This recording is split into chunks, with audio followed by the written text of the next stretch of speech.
Yahoo News asked Mr. Trump whether his push for increased surveillance of American Muslims could include warrantless searches. He suggested he would consider a series of drastic measures. A big impact today, as you can see from all the headlines about it. Farouk Saeed, do we know anything about him? It's not that uncommon a name. So there's work being done to see if there are any connections between him, where he may be going to mosque. Are there any other indicators that this was an Islamist, jihadist type attack? I turn off the TV, tired from all the accusations.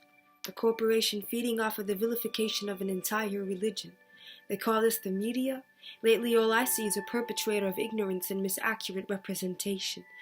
At times, it can get overbearing. The ambiguity, the hypocrisy, the selective information, the hasty association of extremism with religiosity. They help paint a picture of my religion not reflective of Islam's true philosophy. What can I say? I expected more. From an institution whose only role is to tell the story non-selectively and unbiasedly. But they have forsaken this rule in journalism unapologetically, consequently marginalizing an entire community because of their deliberate inadequacy. So how must we as Muslims respond, I ask you and me? For one, ditch the position of defensive and become offensive. Stop for a second. Be rational. Be pensive. Change the conversation to what Islam is rather than what it isn't. You see, constantly condoning and condemning can be counterproductive, not as effective. You see, by you apologizing, you reaffirm their dominance in this vicious systematic cycle of categorizing. You give in to their narrative, playing the role as another side character rather than your own narrator. We've been apologizing for years, but some opinions remain untainted. Let's give rise to a new movement, socially and politically independent. Let's call it My Muslim Narrative. Showcasing and illustrating real Islam in the positive, demonstrating the imperative need to live righteously and piously, prioritizing the Most High, living God consciously.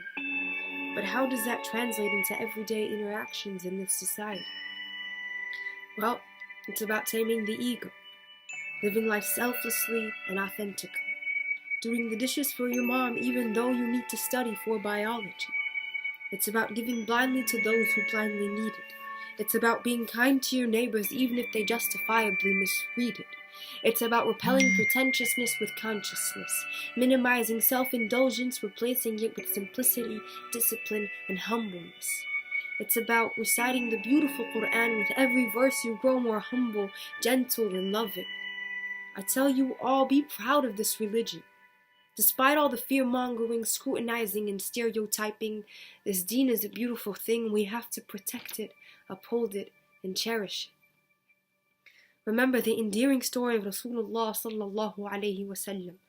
When the disbelievers accused him of being sahirun kadhab or majnoon, he didn't even respond to them. He kept going nonetheless. Eventually they saw the legitimacy and the essence of the message through the consistency in his character and unwavering persistence in delivering the Islamic tenets. So in the same light, keep going, brothers and sisters. Learn from the Seerah's lessons and insha'Allah will come up as victors in history. Parallel to Malcolm X's perseverance which helped accelerate the civil rights victories. Jazakumullah khairan. May Allah subhanahu wa ta'ala keep us strong, and may He allow us to replace the stigmatized perception of Islam in the Waith and replace it with a more accurate one, inshallah. May Allah accept all these efforts. Barakallahu feekum. Wassalamu alaikum.